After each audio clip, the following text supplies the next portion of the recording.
Friends, बहुत बहुत स्वागत है आपका इंग्लिश एडवांटेज की ऑनलाइन क्लासेस में। फ्रेंड्स, इस वीडियो में मैं आपको वोकेबलरी के बारे में बताऊंगा और ये डेली वोकेब सीरीज का पार्ट 17 है और ये हिंदी में रहेगा वीडियो। और इसका इंग्लिश वर्जन आप देखना चाहते हैं तो इंग्लिश की प्लेलिस्ट में जाके आप देख सकते हैं। और ये वोकेबलरी मैंने द हिंदू न्यूज़पेपर से ली है, जो कि बहुत ही इंपॉर्टेंट रहती है सभी एग्जाम्स के लिए। और ये आपके सभी एग्जाम के लिए, लाइक आईबीपीएस बैंक पीओ के लिए, आईबीपीएस क्लर्क के लिए, एसएससी के सभी एग्जाम्स के लिए, लाइक सीजीएल के लिए और सीएचएसएल एग्जाम के लिए बहुत ही इंपॉर्टेंट रहेगी।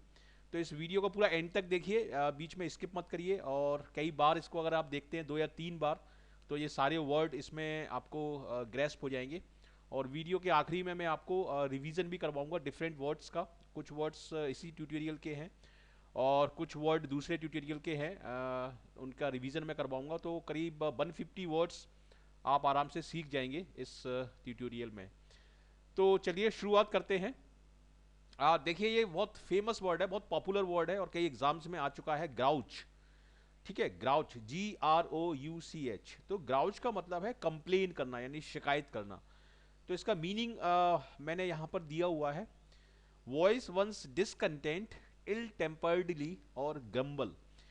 ग्रम्बल भी बहुत अच्छा कॉमन वर्ड है। ग्रम्बल, ग्रम्बल का मतलब बार बार शिकायत करते रहना और बार बार चिढ़ा हुआ सा रहना, उसको हम बोलते हैं ग्रम्बल, ग्रम्बलिंग, यानी शिकायत करते रहना। ठीक है, इल टेम्पर्ड यानी बुरा व्यवहार होना या वैसा होना, थोड़ा सा चिड़चिड़ा टाइप का होना, उसको हम बोलते हैं इल टेम्पर्ड।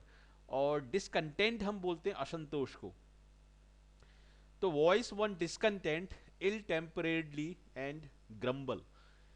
ठीक है, तो ग्रम्बल और ग्राउच ये एक ही वर्ड है। ग्रम्बल भी बहुत इंपॉर्टेंट वर्ड है, कंप्लेन इसका सिनोनिम होगा, और ग्राउच। और ये यहां पर दिए हैं सिनोनिम्स इसके, ग्रम्बल, कंप्लेन, ग्राउच और कार्प। ये भी एक बहुत अच्छा वर्ड है, कार्पिंग। कार्पिंग का मतलब है complain, carping complain, carping complain, इस तरह से आप इसको याद रख सकते हैं। और ग्रम्बल का मतलब ही होता है शिकायत करते रहना, उसको हम बोलते हैं ग्रम्बल। और इसके एंटोनिम, करेस्पॉन्डिंग इसके एंटोनिम होंगे अप्रिशिएट, कॉम्प्लीमेंट और प्रेस, यानी तारीफ करना, प्रशंसा करना, बढ़ाई करना, उसको हम बोलेंगे अप्रिशिएट, कॉम्प्लीमेंट और प्रेस। ठीक है, तो ये यहाँ पर इसके एग्जाम्पल सेंटेंस दिए हैं। There is not a lot to grouch about. कोई बहुत ज़्यादा कुछ है नहीं यहाँ पर शिकायत करने के लिए, मतलब हम सेटिस्फाइड हैं, इसका ये मतलब है। और sorry I am a grouch but can be do this tomorrow. Grouch का मतलब है शिकायत करते रहना या सेटिस्फाइड नहीं होना, उसको भी हम ग्राउच बोलते हैं। तो नाउन फॉर्म में भी यूज हो सकती है ये, और वर्ब फॉर्म में भी यूज हो सकती है। तो ग्राउच, यहाँ पर ये फोटो दिया हुआ है, इस फोटो को देख के आप इसको याद रख सकते हैं। और इसको याद रखने की निमोनिक टेक्निक क्या हो सकती है? देखिए, जैसे यदि आप कहीं पर चल रहे हैं और आप चलते चलते गिर जाते हैं तो आप बोलेंगे आउच। और आउच करते हुए आप ग्राउच करेंगे, यानी शिकायत करेंगे कि मेरे लग गई, मैं गिर पड़ा, मैं सही तरीके से नहीं चल रहा था। आप शिकायत करेंगे, मतलब आउच करते हुए आप ग्राउच करेंगे, यानी शिकायत करेंगे। तो इस तरीके से आप इस वर्ड को, ग्राउच को, आप याद रख सकते हैं, आउच एंड ग्राउच। होमिली, देखिए दूसरा वर्ड ये है होमिली, जैसा कि आप इस पिक्चर में देख सकते हैं। ये जीसस क्राइस्ट हैं और एक सरमन दे रहे हैं। सरमन का मतलब होता है एक रिलीजियस लेक्चर या एक रिलीजियस डिस्कोर्स या प्रवचन या उपदेश। तो उसी को हम बोलते हैं होमिली, HOMILY, होमिली एक नाउन है ये। और इसका मीनिंग देखिए यहाँ पर, a religious discourse which is intended primarily for spiritual education rather than doctrinal instruction और टीडियस मोरलाइजिंग लेक्चर। ठीक है, तो होमिली एक तरह का रिलीजियस डिस्कोर्स होता है, एक प्रवचन होता है, उसको हम बोलते हैं होमिली। जैसे ईसा मसीह दे रहे हैं, या फिर आपका जो दूसरे संत महात्मा जो देते हैं, जैसे स्पिरिचुअल एजुकेशन के लिए, उसको हम बोलते हैं होमिली। सरमन, ये भी एक बहुत अच्छा वर्ड है, ये कई बार पूछा जा चुका है एग्जाम में, एसएससी सीजीएल एग्जाम में। सरमन मतलब लेक्चर या उपदेश। और एक और इंपॉर्टेंट वर्ड है इसमें, एक तो है डिस्कोर्स, ये बहुत इंपॉर्टेंट वर्ड है, और एक है डेक्लेमेशन। ये दो वर्ड आप जरूर याद रखिए, डिस्कोर्स और डेक्लेमेशन। ठीक है, डेक्लेमेशन और डिस्कोर्स। और ऑरेशन, जैसे जो वक्ता होता है, जो अच्छा वक्ता होता है, उसको हम बोलते हैं ऑरेटर, ORATER, ऑरेटर। ठीक है, तो ऑरेटर से ये वर्ड बना हुआ है ओरेशन।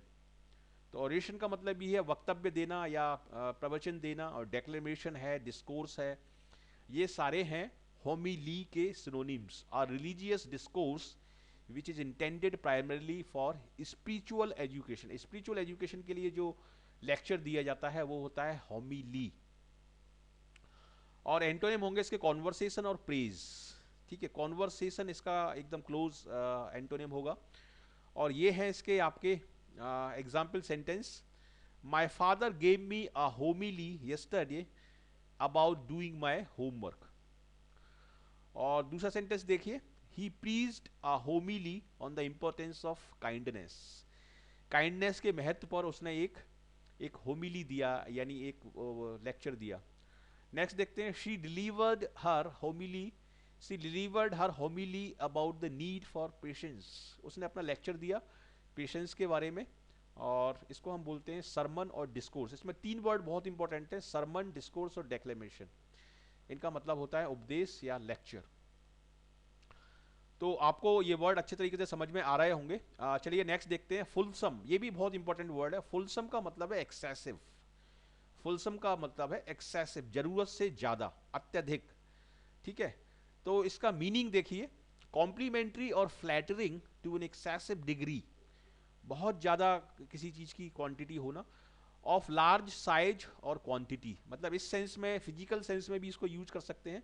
बहुत ज़्यादा किसी चीज़ का बड़ा साइज है या क्वांटिटी है, उसको भी हम यूज कर सकते हैं। जेनरस और एबंडेंट। ठीक है, एबंडेंट ये इंपॉर्टेंट वर्ड है, काफ़ी आता है एग्जाम में। कॉम्प्लीमेंट्री और फ्लैटरिंग। फ्लैटरिंग का मतलब होता है किसी की चापलूसी करना, जिसको हम इंग्लिश में सिकोफेंट भी बोलते हैं। सिकोफेंट, SYCOPHANT। ठीक है, तो कॉम्प्लीमेंट्री और flattering to an excessive degree, बहुत ज़्यादा उसकी किसी की तारीफ करना, कॉम्प्लीमेंट करना ज़रूरत से ज़्यादा, एक्सेसिवली। और इसमें मैंने काफ़ी सारे वर्ड लिए हैं। ओवर जेनरस, क्योंकि ये सभी वर्ड किसी ना किसी एग्जाम में आ चुके हैं। इमोडरेट, मॉडरेट का मतलब है होता है एवरेज या औसत, तो इमोडरेट हो गया इसका। एक्सेसिव, इफ्यूसिव, ये भी एक बहुत अच्छा वर्ड है, इफ्यूसिव, बहुत इंपॉर्टेंट वर्ड है। इफ्यूसिव मतलब प्लेंटीफुल। लेविश, लेविश का मतलब काफ़ी खर्चीला, काफ़ी शानदार। जैसे लेविश पार्टी होती है, जो अमीर लोग होते हैं, पैसे वाले होते हैं, वो लेविश पार्टीज देते हैं। बॉलीवुड के स्टार्स हैं, क्रिकेटिंग स्टार्स हैं, वो लेविश पार्टी देते हैं, शानदार खर्चीली पार्टी। तो लेविश का मतलब होता है काफ़ी खर्चीला। लिबरल, ठीक है, जेनरस, और एक्सटेंसिव और प्रोफ्यूज। ठीक है, ये भी इसके आसपास के वर्ड हैं, प्रोफ्यूज और लेविश। और यहाँ पर एंटोनिम देखिए, जो सही, जो ज़्यादा, जो सिंसियर है या जो रीजनेबल है, जो सही है, वो इसका एंटोनिम होगा। यानी रीजनेबल इसका एकदम सही एंटोनिम होगा, रीजनेबल और sincere.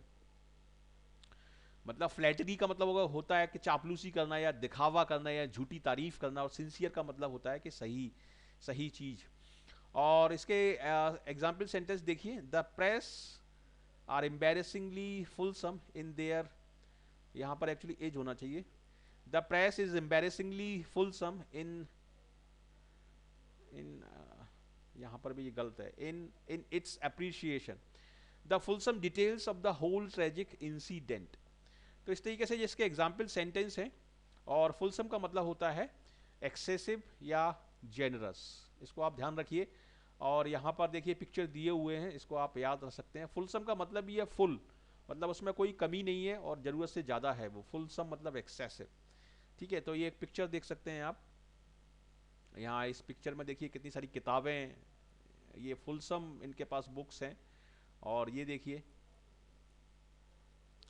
The women's fulsome shopping spree angered her husband. जब उस लेडी ने कुछ ज़्यादा ही शॉपिंग करी, जब फुलसम शॉपिंग करी, तो उसका जो हस्बैंड था वो उससे नाराज हो गया। ये सेंटेंस का मतलब है। तो फुलसम का मतलब है ओवर जेनरस, इमोडरेट, एक्सेसिव, इफ्यूसिव, प्रोफ्यूज और लेविश। ठीक है, चलिए नेक्स्ट वर्ड देखते हैं, गार्नर। गार्नर से मिलता जुलता एक वर्ड है ग्रेनरी। ग्रेनरी का मतलब है जहां पर हम जैसे अनाज को जब फसल को हम निकालते हैं वहां से साफ करते हैं, उसको उसको ग्रेनरी में हम रखते हैं। तो वहां पर ग्रेनरी को कलेक्ट किया जाता है, इकट्ठा किया जाता है। तो ग्रेनरी आपके लिए एक वन वर्ड सब्सटीट्यूशन हो सकता है, GRANERY, ग्रेनरी। और उसी से मिलता जुलता वर्ड है ये गार्नर। ठीक है, जैसे ये लोग इकट्ठा कर रहे हैं, जैसे आप इस पिक्चर में देखिए, ये यहाँ से फसल को काट के इकट्ठा कर रहे हैं सारे लोग। और यहाँ पर लिखा हुआ है Garner knowledge by any means possible. Knowledge को इकट्ठा करो, नॉलेज लो ज़्यादा से ज़्यादा, चाहे वो किसी भी मीन से आए। तो गार्नर का मतलब होता है कलेक्ट करना या इकट्ठा करना। गार्नर गैदर मिलते जुलते वर्ड हैं, गार्नर और गैदर। गैदर जैसे सोशल गैदरिंग्स होती हैं जहाँ पर लोग मिलते हैं, तो सोशल गैदरिंग के थ्रू आप इसको याद रख सकते हैं गार्नर। और गार्नर को आप याद रख सकते हैं ग्रैनरी से, ग्रैनरी GRANER, जहाँ पर हम अनाज को रखते हैं। कलेक्ट, एक्यूमुलेट, एक्यूमुलेट ये भी बहुत अच्छा वर्ड है, एक्यूमुलेट, अमास और असेंबल। असेंबल में हम क्या करते हैं, जैसे असेंबली होती है, तो असेंबली में क्या होता है, सारे लोग एक साथ मिलते हैं, जुड़ते हैं, वहाँ पर डिस्कशंस चलते हैं, उसको हम बोलते हैं असेंबली। तो असेंबल का मतलब होता है एक जगह इकट्ठा होना, असेंबल। ठीक है, अमास है, एक्यूमुलेट है, कलेक्ट है, गैदर है, ये इसके सारे सिनोनिम हैं। और एंटोनिम है इसके डिस्पर्स और स्कैटर। और यहां पर देखते हैं, ये आपके एग्जाम्पल सेंटेंसेस हैं। The police struggled to garner sufficient evidence of the death mystery. सही है, you must garner all the necessary information before starting this project. ये प्रोजेक्ट को शुरू करने से पहले आप सारी जानकारियां, सारी इंफॉर्मेशन पहले इकट्ठी करो, तब इस प्रोजेक्ट पर आगे बढ़ो। तो गार्नर का मतलब है गैदर, और गैदर का मतलब है एक्यूमुलेट, और एक्यूमुलेट का मतलब है कलेक्ट। तो गार्नर मतलब गैदर यानी इकट्ठा करना। हम ड्रम, यदि हम एक ड्रम को पूरे दिन बजाते रहें तो वो काम कैसा रहेगा? वो काम डेफिनेटली बहुत ही बोरिंग रहेगा, बहुत ही डल रहेगा और बहुत ही रूटीन जैसा लगेगा। तो हम ड्रम का मतलब है बहुत ही बोरिंग, बहुत ही रूटीन, बहुत ही टीडियस, बहुत ही मोनोटोनस। मोनोटोनस का मोनोटोनस बहुत अच्छा वर्ड है। मोनो का मतलब एक्चुअली एक होता है, ये एक रूट वर्ड है मोनो। बाय मतलब दो, ट्राई मतलब तीन, ये रूट वर्ड है इंग्लिश के। तो मोनो, मोनो मतलब एक, और यदि आप एक ही काम को कर रहे हैं तो बोर हो जाएंगे डेफिनेटली, कोई वैरायटी खत्म हो जाएगी उसमें। तो मोनोटोनस को आप इस तरीके से याद रख सकते हैं। मोनो का मतलब होता है एक, मोनोटोनस मतलब एक ही काम, और एक ही काम मतलब बोरिंग। तो इस तरीके से आप इसको याद रख सकते हैं। और इसमें एक अच्छा वर्ड है, इसमें मैंने काफ़ी सारे वर्ड लिए हैं, करीब 15-20 वर्ड लिए हैं।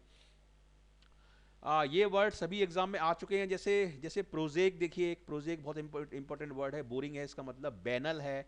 ठीक है, मंडेन का मतलब होता है सांसारिक या बोरिंग रूटीन काम, मंडेन। ठीक है, मंडेन।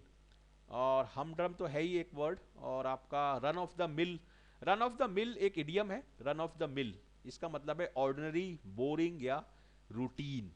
ठीक है, रन ऑफ द मिल। और इसी से मिलता जुलता एक इडियम और है, state of the art. State of the art इसका उल्टा है। स्टेट ऑफ द आर्ट का मतलब होता है आउटस्टैंडिंग, एकदम अच्छा, एकदम काफी बहुत अच्छा, उसको हम बोलते हैं स्टेट ऑफ द आर्ट। और रन ऑफ द मिल का मतलब है कि एकदम ऑर्डिनरी या बोरिंग। ठीक है, कॉमन, नॉर्मल, कस्टमरी और पेडिस्ट्रियन, बहुत सारे वर्ड मैंने इसमें लिए हैं। और ये इसमें कुछ इंपॉर्टेंट वर्ड हैं लाइक मंडेन, आप इसको सुना होगा, इसका नाम आपने, मंडेन बहुत इंपॉर्टेंट वर्ड है। बोरिंग या रूटीन, टीडियस यानी बहुत थकाऊ या उबाऊ, जिससे आप ऊब जाते हैं, उसको हम बोलते हैं टीडियस। जैसे आप बोलते हैं it's a very tedious task, बहुत थकाने वाला। ठीक है, मोनोटोनस का मैंने आपको एग्जांपल दिया कि मोनो मतलब एक, और एक ही काम आप करेंगे तो बोर हो जाएंगे। ठीक है, वेरीसम का मतलब भी थकाने वाला, टायरसम का मतलब भी थकाने वाला, अनइंटरेस्टिंग, अनइवेंटफुल, ये भी एक अच्छा वर्ड है, अनइवेंटफुल। ठीक है, unvaried, run of the mill, usual, normal, customary, ये सारे बहुत इंपॉर्टेंट वर्ड हैं। और एंटोनिम होगा इसका इंटरेस्टिंग। तो यहाँ पर आप पिक्चर देख सकते हैं, देखिए ये इस पिक्चर को आप देख के याद रख सकते हैं। एकदम बोरिंग कोई या तो ये पढ़ाई क्लास चल रही है, कोई बोरिंग क्लास चल रही है, या तो हिस्ट्री की या फिलोसफी की, इस तरीके की कोई डल या बोरिंग क्लास चल रही है। और यहाँ पर देखिए ये किताबों को देख के एकदम बोर हो रही है। तो हम ड्रम का मतलब होता है बोरिंग या डल। ठीक है, और यहां पर देखते हैं example sentence, I do not like हमड्रम routine office work, nobody likes. ये बात बिल्कुल सही है, किसी को भी ऑफिस का रूटीन वर्क ज्यादा पसंद नहीं आता, एक बोरिंग रहता है वो। There TV news channels treat this as humdrum unless it involves some celebrity or unusual features. बिल्कुल सही है, किसी भी टीवी प्रोग्राम में हम सेलिब्रिटी को इंक्लूड इसलिए करते हैं ताकि वो एकदम इंटरेस्टिंग बन जाए, और कुछ अनयूजुअल चीजें उसमें हम लगाते हैं बैकग्राउंड म्यूजिक है, बहुत सारी चीज़ें हैं उसमें। तो उस वजह से वो टीवी प्रोग्राम जो है आपका बोरिंग नहीं रह जाता और इंटरेस्टिंग बन जाता है। ठीक है, काफ़ी सारे टीवी प्रोग्राम में यही किया जाता है, किसी सेलिब्रिटी को बुलाते हैं, जैसे सुपर डांसर एक प्रोग्राम है, कोई सा भी एक प्रोग्राम है, उसमें सेलिब्रिटी को बुला लिया, कभी शिल्पा शेट्टी को बुला लिया और कभी आपका रणवीर सिंह को बुला लिया। और तो इन सब चीज़ों से वो एकदम से इंटरेस्टिंग हो जाते हैं टीवी प्रोग्राम। तो यही एक पर्पज रहता है कि उसको हमड्रम नहीं होने देना, उसको बोरिंग या डल नहीं होने देना और उसको इंटरेस्टिंग बनाना। ठीक है, हम यदि ड्रम बजाएंगे तो वो चीज़ काफ़ी बोरिंग रहेगी। ये है इसकी निमोनिक टेक्निक और इस टेक्निक से आप इसको याद रख सकते हैं। जेडिड, जेडिड का मतलब है, सही इसका मतलब है, एक तो इसका मतलब है थका हुआ या बोर्ड, जेडिड। और जेडिड का सही मतलब एक ये है कि जिसने बहुत सारी दुनियादारी देखी हुई है और वो दुनियादारी से पूरी तरीके से बोर हो चुका है, तो इसलिए वो सिनिकल हो गया है। ठीक है, स्केप्टिकल हो गया है, सिनिकल हो गया, उसको हम बोलते हैं जेडिड, या टायर्ड हो गया है। ठीक है, तो इसका मीनिंग देखिए, बोर्ड और lacking enthusiasm typically after having had too much of something. ठीक है, तो ये इसका मतलब होता है, बोर्ड और lacking enthusiasm typically after having had too much of something. Suppose किसी कोई एक व्यक्ति है और उस व्यक्ति के पास काफ़ी महंगे महंगे मोबाइल्स हैं, बड़े बड़े मोबाइल्स हैं उसके पास, नोकिया के और सैमसंग के और एप्पल के और खूब सारे 10-12 मोबाइल हैं उसके पास, और उसको आप एक मोबाइल दिखाओगे तो कोई इंटरेस्ट ही नहीं आया, क्योंकि वो उस सारी चीज़ों को पहले ही देख चुका है। ठीक है, उसको वो बोर्ड लगेगा और जेडेड फील करेगा वो। तो ये इसका मतलब है, बोर्ड और lacking enthusiasm typically after having too much of something. वो उसमें एक्साइटमेंट ही नहीं आई, क्योंकि वो सारी चीज़ें पहले ही देख चुका है। ठीक है, तो ये इसका मतलब है जेडिट का। और ये मैंने कुछ वर्ड अलग से लिखे हैं, ये वर्ड अलग से इसलिए लिखे हैं क्योंकि ये एग्जाम में आते रहते हैं सारे वर्ड, और इसी से मिलते जुलते वर्ड हैं। जैसे जैसे ग्लट, ग्लट का मतलब होता है प्लेंटीफुल, बहुत ज़्यादा, ग्लट, ग्लटेड, बहुत अच्छा वर्ड है ये। क्लॉयड और गॉर्ज, इसको भी आप याद रखिए, क्लॉयड और गॉर्ज। और शैशिएटेड बोलेंगे इसको हम, शैशिएटेड, ये शैटिएटेड, शैशिएटेड मतलब सेटिस्फाइड। ठीक है, सेटिस्फाइड है इसलिए वो ज़्यादा इंटरेस्ट नहीं दिखा रहा सब चीज़ों में। और सरफीटेड, ये भी एक बहुत अच्छा वर्ड है, सरफीटेड। तो सैशिएट, सरफीटेड, ग्लट, ग्लट बहुत अच्छा वर्ड है, क्लॉयड और गॉर्ज, ये 5 वर्ड, 1 2 3 4 5 वर्ड, ये इनको भी आप याद रखिए। जब आप बार बार देखेंगे इस वीडियो ट्यूटोरियल को तो आपको डेफिनेटली ये सारे वर्ड याद हो जाएंगे। और ये है इसके, देखिए वर्ड वेरी, ये एक बहुत अच्छा वर्ड है। वर्ड वेरी यानी दुनियादारी वो सारी देख चुका है और किसी भी चीज में उसको एक्साइटमेंट नहीं आ रहा है, इसलिए उसको हम बोलेंगे जेडेड। ठीक है, टायर्ड है, सिनिकल, सिनिकल का मतलब है बहुत ज़्यादा क्रिटिकल होना या बहुत ज़्यादा स्केप्टिकल होना, उसको हम बोलते हैं सिनिकल। फेडअप, बर्नआउट, देखिए बर्नआउट भी बहुत अच्छा वर्ड है, मतलब पूरी तरीके से वो एग्जॉस्ट हो चुका है, सारी चीज़ों को देख चुका है, बोर्ड, एग्जॉस्टेड। और ये भी एक बहुत अच्छा वर्ड है, लैक लस्टर। लैक, लैक का मतलब कमी और लस्टर का मतलब उत्साह, तो जिसके अंदर उत्साह की कमी है उसको हम बोलते हैं लैक लस्टर या लैकडाइस्कल, लैकडाइस्कल भी एक वर्ड है। और री इनवाइगोरेट, वाइगर का मतलब होता है एनर्जी या ओज या उत्साह, तो री इनवाइगोरेट कर दिया, उसको एनर्जाइज कर दिया। ठीक है, ये इसका होगा आपका एंटोनिम, री इनवाइगोरेट और एनर्जाइज। और देखिए, ये देखिए आप example sentences, these meals are goods enough to tempt the most jaded, jaded appetites. ठीक है, जिसको भूख नहीं लग रही उस व्यक्ति को भी भूख लगने लगेगी इस वाले खाने से, ये इसका मतलब है। और it can reinvigorate the jaded players and motivate them to win again. जो जेडेड प्लेयर्स हैं, जो थके हुए प्लेयर्स हैं, उनको ये री इनवाइगोरेट कर सकता है। तो जेडेड का मतलब होता है थका हुआ या लैकिंग इंथुजियाज्म, वो भी इसका मतलब होता है। और सही इसका मतलब है word very. Made callous, cynically, insensitive और इवन कंसीटेड बाय एक्सपीरियंस और एज, ये भी इसका एक बिल्कुल सही मतलब है। ये यहाँ पर मैंने लिखा है मेड कैलस, जो व्यक्ति मतलब उसको एकदम इंसेंसिटिव बन जाता है काफ़ी एक्सपीरियंस के बाद, और जब सारी चीज़ें देख लेता है, सारे तरह के एक्सपीरियंसेस हो जाते हैं उसको, तो वो जेडेड बन जाता है। सिनिकली, इंसेंसिटिव और इवन कंसीटेड बाय एक्सपीरियंस और एज, ये एक सही डेफिनेशन है इसकी। और ये देखिए यहाँ पर ये जेडेड है, सी इज फीलिंग जेडेड। तो जेडेड का मतलब है बोर्ड और थका हुआ। चलिए नेक्स्ट वर्ड देखते हैं, आयरेट बोलेंगे इसको, इरेट नहीं बोलेंगे, इसका सही प्रोनाउंसिएशन है आयरेट। तो आयरेट का मतलब है बहुत ज्यादा गुस्से में होना, आयरेट, जैसा कि आप पिक्चर में देख सकते हैं। फीलिंग और characterised by great anger, a barrage of irate letters. तो वेरी एंग्री, और इससे मिलते जुलते वर्ड हैं फ्यूरियस। देखिए एक नाउन होती है फ्यूरी, फ्यूरी का मतलब होता है गुस्सा, जैसे हम लिटरेचर में बोलते हैं द फ्यूरी ऑफ नेचर।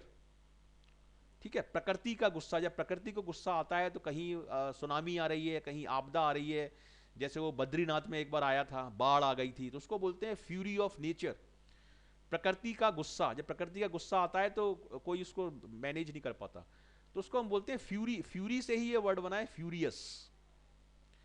ठीक है, तो ये भी एक बहुत अच्छा वर्ड है। और रेज माने भी गुस्सा होता है, RAGE, रेज। ठीक है, तो उसी से ये वर्ड बना है इनरेज्ड। फ्यूमिंग भी उसी से मिलता जुलता वर्ड है। और इनकैंडिसेंट, इनकैंडिसेंट, देखिए कैंडी होता है चॉकलेट या टॉफी, उसको हम बोलते हैं कैंडी। और किसी, इन का मतलब है नेगेटिव।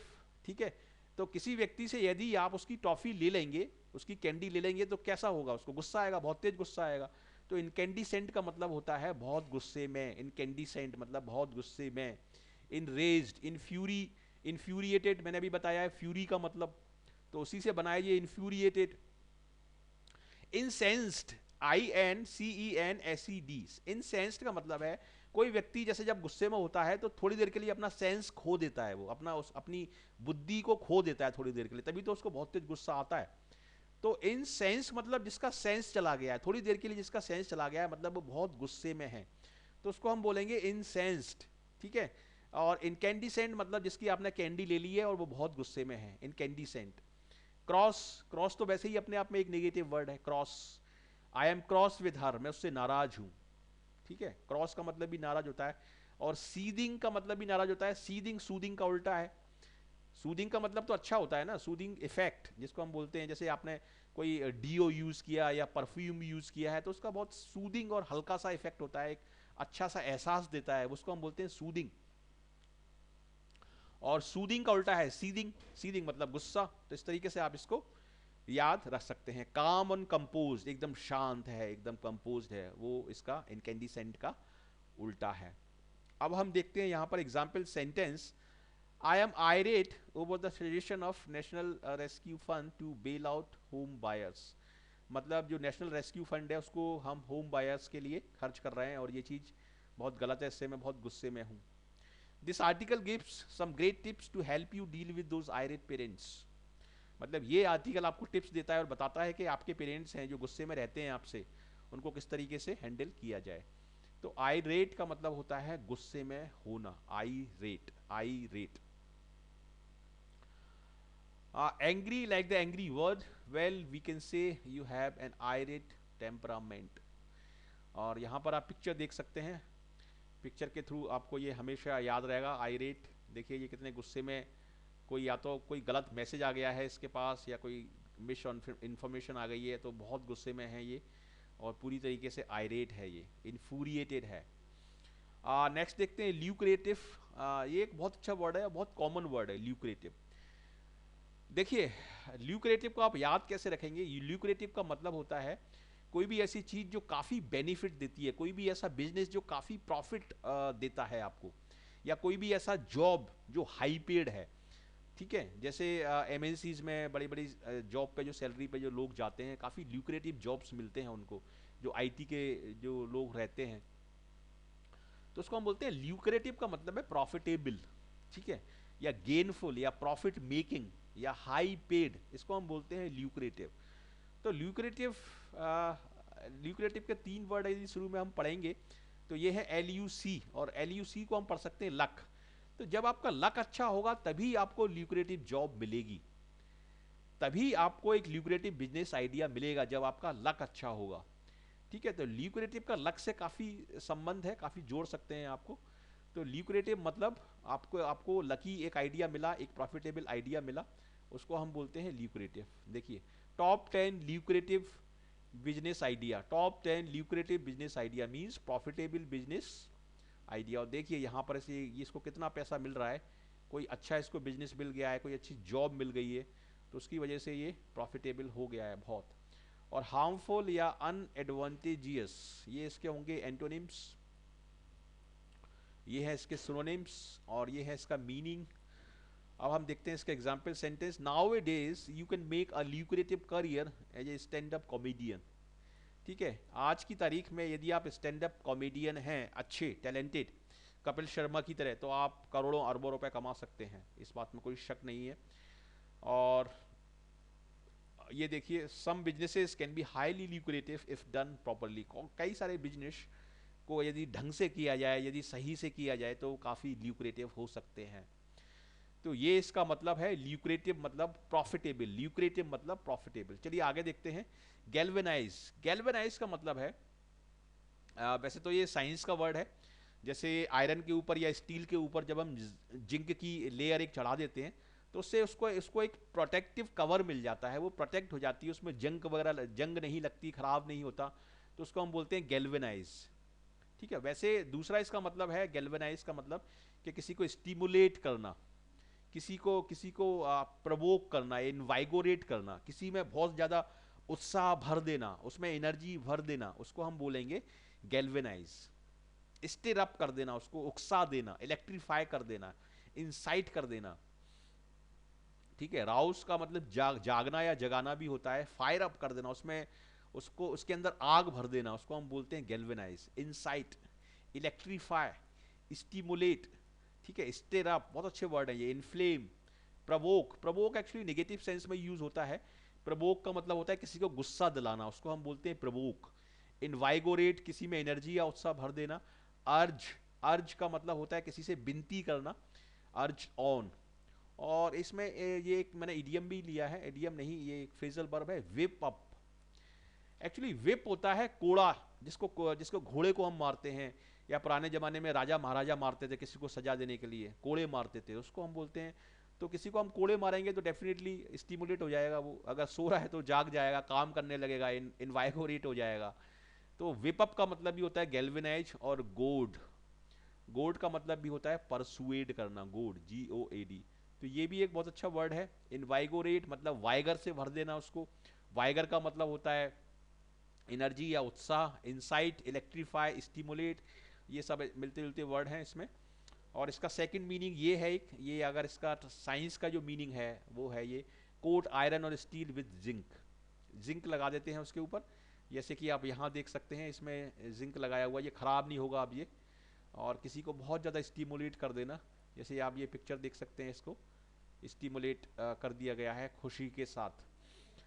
नेक्स्ट देखिए यहाँ पर example sentence. Galvanised metal is covered with a layer of zinc, a blue white metal, to protect it from being damaged, ताकि वो डैमेज नहीं हो, खराब नहीं हो, जंग नहीं लगे, उसको हम गैल्वेनाइज कर देते हैं।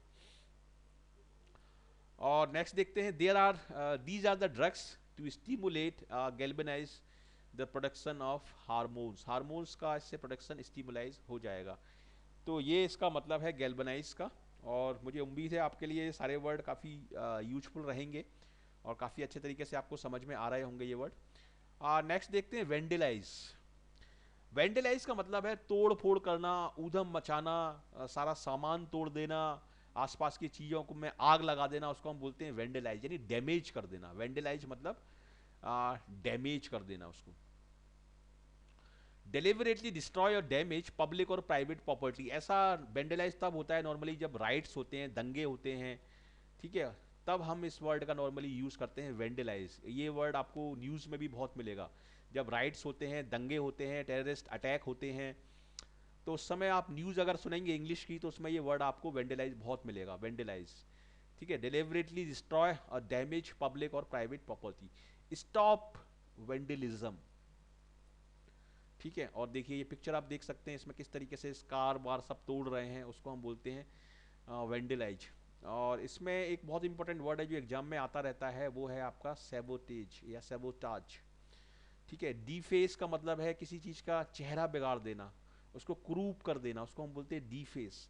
स्मैशअप, एकदम बर्बाद कर देना, बिगाड़ देना उसको। रैक, तोड़ देना। डैमेज, ठीक है, ये हैं सारे इसके सिनोनिम्स, और एंटोनिम्स हैं इसके build, construct.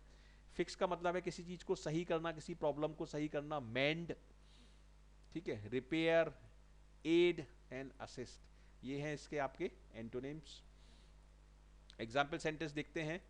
The terrorist camps and stations of Pakistanis have been vandalised beyond recognition by the Indian army. Indian army ने पाकिस्तानी कैंप्स को पूरी तरीके से डैमेज कर दिया, टेररिस्ट कैंप्स में आग लगा दी और बर्बाद करके रख दिया, ये इसका मतलब है। नेक्स्ट देखिए, man who apparently wanted to vandalise an exhibition of Husain portrait used an axe to break into an art gallery. एक बंदा आर्ट गैलरी में घुस गया और जो मकबूल फिदा हुसैन की जो एग्जीबिशन थी उसको वेंडलाइज कर दिया। तो ये है 10 वर्ड्स, और इस तरह के डेली वोकैब सीरीज मैं डेली कोशिश करूंगा कि आपके लिए एक लाया जाए, और आपके सभी एग्जाम्स के लिए IBPS, bank PO, IBPS clerk, SSC, CGL, CHSL exam के लिए बेहद इंपॉर्टेंट रहेगी। ना केवल रीडिंग कॉम्प्रिहेंशन में ये बहुत इंपॉर्टेंट रहेगा आपके लिए, क्लोज टेस्ट में, रीडिंग कॉम्प्रिहेंशन में, सेंटेंस इंप्रूवमेंट में, और आपका सेंटेंस करेक्शन में, सभी सेक्टर्स में ये बहुत ही इंपॉर्टेंट रहेगा, सभी सेगमेंट्स में बहुत इंपॉर्टेंट रहेगा ये। तो एक बार फिर से देख लेते हैं इनको। वेंडलाइज है गैल्वेनाइज यानी सपोर्ट करना, ल्यूक्रेटिव मतलब प्रॉफिटेबल, आयरेट मतलब बहुत गुस्से में, जेडेड मतलब थका हुआ, हमड्रम मतलब बोरिंग, और गार्नर मतलब कलेक्ट, और फुलसम मतलब एक्सेसिव, और होमिली मतलब इंस्ट्रक्शन या डिस्कोर्स या उपदेश, और ग्राउच मतलब आउच यानी शिकायत करना। तो ये 10 वर्ड मैंने लिए हैं। इन 10 वर्ड के बाद अब आप रिवाइज कर सकते हैं कुछ वर्ड्स को जो पुराने वर्ड्स हैं और बहुत यूजफुल वर्ड है। यहाँ मैंने आंसर भी दिया हुआ है इसका, तो इसको रोक के भी आप इनको सारे वर्ड्स को रिवाइज कर सकते हैं। जैसे इक्वेनिमिटी फर्स्ट नंबर पे दिया है, तो इक्वेनिमिटी का होगा कामनेस। इक्वेनिमिटी मतलब कामनेस। पास का मतलब होता है जो चीज़ पुरानी है या एंटीक्वेटेड है उसको हम बोलते हैं पास। पेरी का मतलब होता है डॉज या इग्नोर करना या एस्केप करना, या टैक्स इवेजन, जैसे कुछ लोग चोरी करते हैं टैक्स की, टैक्स नहीं देते, उसको हम बोलते हैं डॉज, यानी धोखा दे देना किसी को, उसको हम बोलते हैं पेरी। कोजेंट, कोजेंट मतलब कन्विंसिंग, कोजेंट मतलब कन्विंसिंग।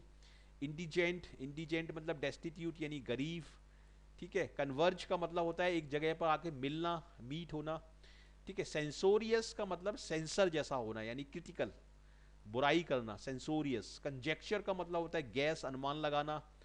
कंडोन का मतलब होता है ओवरलुक या इग्नोर, और आपका इमेंडेशन का मतलब होता है आपका करेक्शन। तो ये हैं आपके कुछ पुराने वर्ड्स जो मैंने लास्ट वीडियो ट्यूटोरियल में आपको एक्सप्लेन किए थे, और ये है पार्ट 2 आपका रिवीजन का। इसमें मैंने कुछ नए वर्ड अभी इसी वीडियो ट्यूटोरियल से लिए हैं, और बाकी सारे वर्ड पुराने ट्यूटोरियल के हैं। वेंडलाइज का मतलब है डैमेज, वेंडलाइज मतलब डैमेज। कंसीड का मतलब है हार मानना या किसी चीज को स्वीकार कर लेना। जैसे क्रिकेट में जब कोई बॉलर रन देता है तो उसको भी हम कंसीड बोलते हैं। गैल्वेनाइज का मतलब क्या है, स्टिमुलेट है, ठीक है। ग्राउच का मतलब है कंप्लेन। एब्ज्यूर का मतलब है फॉर्मली किसी चीज को रिजेक्ट कर देना, एब्ज्यूर, ये भी बहुत अच्छा वर्ड है। सोपोरिफिक, जिसको जिसको खा के आप सो जाएंगे उसको हम बोलते हैं सोपोरिफिक, मतलब ओपिएट, ठीक है। ओपिएट मतलब ये अफीम से बना है ओपिएट वर्ड, ओपियम अफीम को बोलते हैं, उसको खा के आपको नींद आ जाती है, नशा हो जाता है, तो इसलिए इससे वर्ड बना है सोपोरिफिक। एपोजिट, एपोजिट का मतलब होता है सूटेबल, एपोजिट मतलब सूटेबल, एपोजिट मतलब सूटेबल। ट्रेपिडेशन, ट्रेपिडेशन मतलब होता है आपका घबराहट या नर्वसनेस, ठीक है। ट्रैपिड, इनट्रैपिड हो जाएगा आपका फियरलेस।